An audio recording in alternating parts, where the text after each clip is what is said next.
Hi everybody, I wanted to give an update because I did a video on ENS condition, and I think also I uploaded a video about what I did to fight with the ENS fight, just to thrive it basically.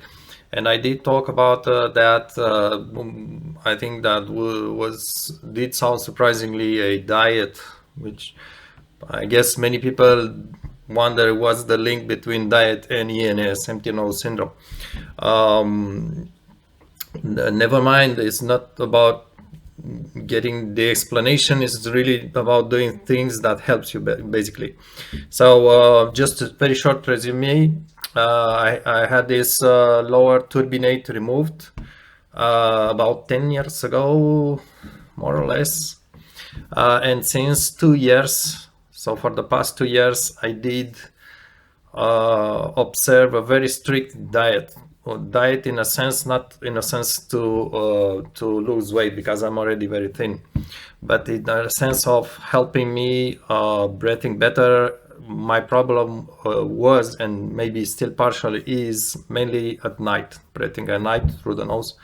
And that diet was two things. First, eliminate some food that caused the nose when I was sleeping to get clogged or almost clogged, like 90% clogged, stuffed, like blocked, and also very dry. And that would cause me an array of secondary problems. So the first thing was to eliminate some of foods I have been eating for my life, and the second was to preserve as many hours I could not eating before going to bed. So it's two steps in that diet: food, and usually I would have my last meal at around 2 p.m. and I will go to bed 10, 11 p.m. So there's a big stretch of time when I just don't eat, or maybe I will just chew a few things, but I try to maybe get some fruit juice or something like that, but I don't eat. So the update for this video, the idea for this video is just to give you an update what that changed to me. First off, just try to read my expression, because you'll see on my eyes perhaps what are my feelings when I remember what I was living at that moment. So first off, now when I do sleep at night, I just no longer have that, or the word would be, I just don't want to put too much big words here because people are living themselves at this very moment similar things, and I don't want to just share anxiety or stuff like that. But I can tell you that when I eat and when I go to bed, I do remember those nights when I was striving to breathe, and the sleep was so bad, and it's just horrifying me. It's horrifying me to just remember those nights. And I have to say that a few times, maybe there was someone birthday or something like this, I just didn't pay attention to what I eat. So I did skip the diet for a single day. And the night after that day, I just felt like before, like the years before when I didn't have this diet. And that night was just so convincing to really pay attention to what I eat during the day, the next day, and the following days. So I just can't compare right now the way I sleep, the quality of sleep, and what I feel when I sleep, to the nights when I was having those strong symptoms from ENS, and it's just the difference between day and light. Dark and light, darkness and light. So ever since these 2 years, when I go to sleep, I would say, I like to use percentage because it's impossible otherwise to explain. I would have perhaps 60, maybe sometimes even 70% of my normal sleep, the sleep before I had that surgery. So it's not 100% by any means. That's not possible to come back again, but So I had this quality of sleep, which I said, or if I look on the long term, it's almost acceptable in the sense I can tolerate this without much struggle. So that's how I sleep now. I do have, I started to have, since this diet, I started to have more or less normal dreams, but um, what's perhaps more important is, so everything I'm going to tell you now, it's comparing how I live now with this diet and how compared to how I was living before the diet with ENS problems. So right now, when I before, well, I just had to just make it more clear. But right now, I did talk that I had very weird, very not just strong but persistent heart beating when I was sleeping with when I was after the surgery. Was just I would wake up at night and I would just um, I would just stand like this, and you know, when you wake up all of a sudden, your heart is beating a few, like 1 2 minutes fast, and then slows down. My heart would just keep beating like this, really, like it's really hard to compare, like an engine just turning like this, and it's so strong, you feel it is like someone is punching you in your chest, right? And I would adjust, if I would not go back to sleep for 30 minutes, the heart would keep beating like this for 30 minutes. And I don't know, it was anxiety, was biological, physiological problem, I don't know. But since the past 2 years, since I have this diet, this has completely stopped. So this completely, I don't feel my heart any longer, which is like normal. It's normal beating, it beats slow, normal. So I don't have that beating, strong beating. It's completely gone. And I remember I did talk with this to doctors, to physicians, and they are completely clueless. They are have zero idea what's going on with you. So don't expect them to give you answers. So this heart beating is completely gone. I also did a few videos, I believe, on club nail clubbing. Sorry, I still have it, but it depends on how. If I do sleep better, if I do pay attention a lot to what I eat, or maybe a little bit less. But I have moments when the nail got flat again, mostly flat. It's not perfect, but flat again. So that clearly shows that this, and I'm guessing the nail bending is completely related with that heart beating. So when the heart beating has stopped, the nails started to grow almost straight again, flat again, like in normal healthy persons. So this also has got much better. I also do remember someone did mention this on a comment in these videos I did on ENS. I do remember when I was waking up, and this is something I forgot to say in those videos. I was breathing. I had a very weird breathing. So first off, I was used to breathe by the nose. So when I was waking up, I was aware that I was breathing through the nose, but the nose was like a tiny straw open inside my nose, and that would be the only passage for the air. So that was unbelievable. It's like you are underwater and you have a small straw coming off the water, and you try to breathe through that straw. So it's not only when I was awake, but that was during the whole sleep. So imagine the body is really in kind of a torture the whole night. And I do remember when I did work awake at night. I felt like my breathing, I will try to express it somehow to show you in an image. I felt like instead of, normally you would breathe through your stomach, your stomach will just inflate a little bit, and it pulls air inside the lungs.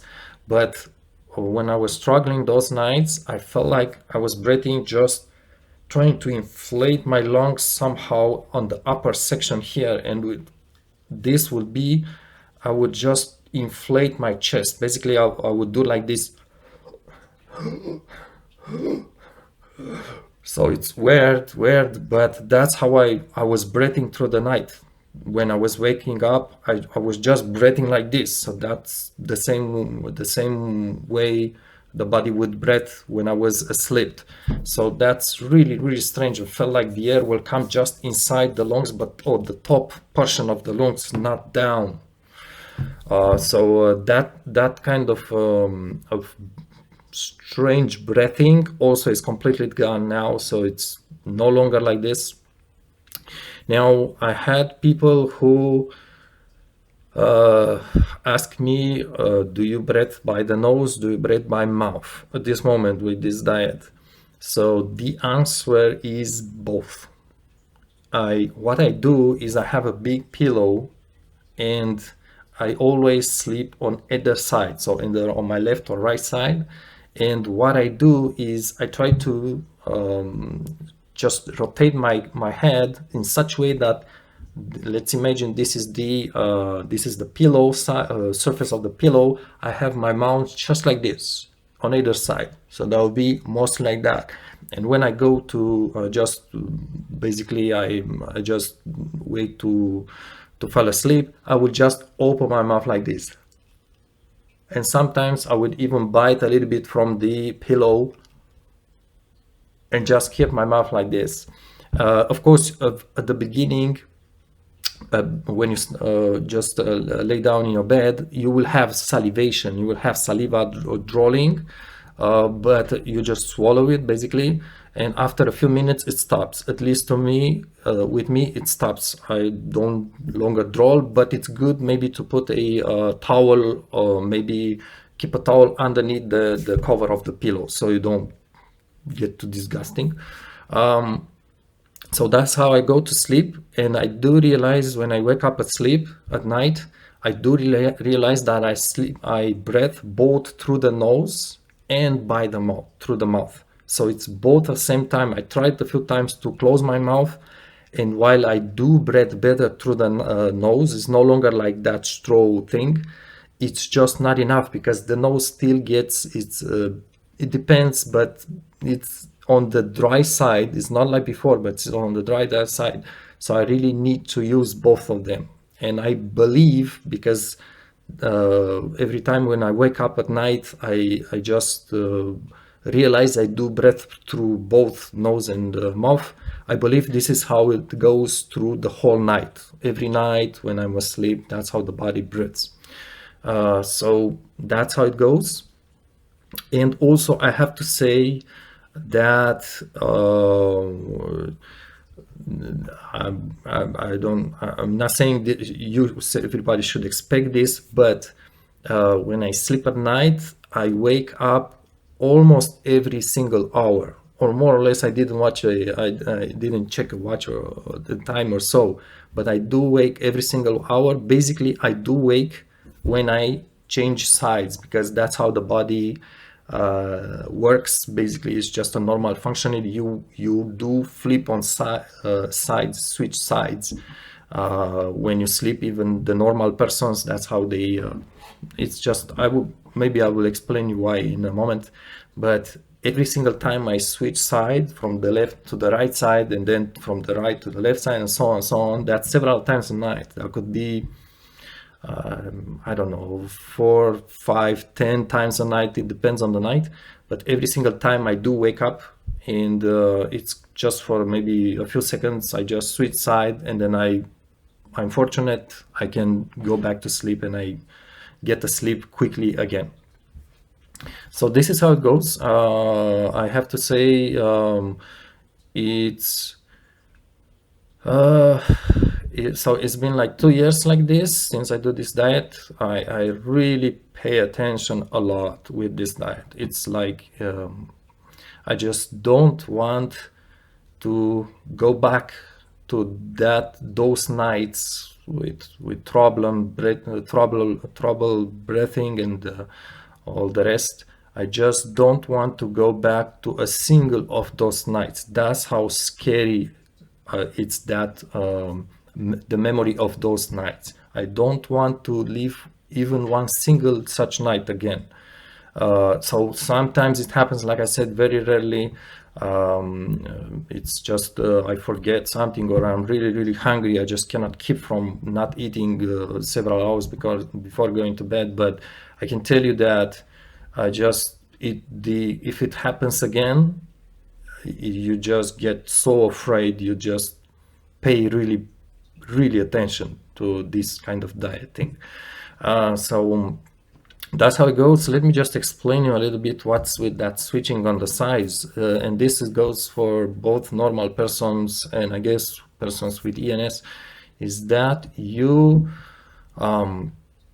so you know, people who know about ENS, empty nose syndrome, they know we have this turbinate inside the nose, and that's like on each side there's three levels: is the lower, middle, and upper turbinate, and on the other side as well. And these are like spongy bones. Is like a bone that gets swollen with I guess mostly blood, perhaps other fluids or something like this from the blood vessels, but they get just inflated. And when you lay on one side, they have other roles. They have the role of humidifying the air, of creating some sort of vortexes inside, creating some sort of restriction, which works with the lungs diaphragm. That's why persons with ENS, which have no longer that restriction, the diaphragm is confused and creates even psychological problems, basically anxiety and so on, stress and distress. So one of the roles of those turbinates, perhaps I think very people are aware of, is when you lay on one side, the turbinates, I believe it's the turbinates on that side, when you are, it's the like they sit lower, they start inflating with blood, and that's absolutely normal, and that lasts, I don't know what's the timing for this, maybe 30 minutes, maybe 1 hour, maybe more. And when they are fully filled with blood, the body has or the brain has a signal to switch side, to switch the other side, and then that side of the turbinates on that side just drain the blood, and the turbinates on the other side, which is at the bottom now, they start inflating, they turn, and it's always balanced like this. And that's why the body during the sleep time, it's switching sides. And from what I remember, the reason for this is that at least one of the reasons is that the body is just the body work, the way the body works is that the body does not want you to sit on one side too much for too long. It has to do something with the blood circulation at the surface of the skin. So if you sit on one side, your body, it's just kind of compressing the skin on that side, and it's compressing blood vessels on that side. And the body has this kind of mechanism of switching to the other side to let those blood vessels, the blood flow normally on both sides of the body. You know, it's kind of it's like a timing mechanism of the body. And if you want to maybe investigate on the subject a little bit more, perhaps you'll find out that even hospitals, people who are have any kind of health problem, and they are bedded, they sit in the bed for many days, the nurses need to turn them and just kind of move their body to not sit on the same part of the skin for too long. That's I forgot the name, the medical name, but that will cause basically the tissues, the skin on that side. If the body sits on that side for too many days, the tissue can even die. So it's something medical, also hospitals. So that's my update. It's a little bit long. I apologize. Because I did receive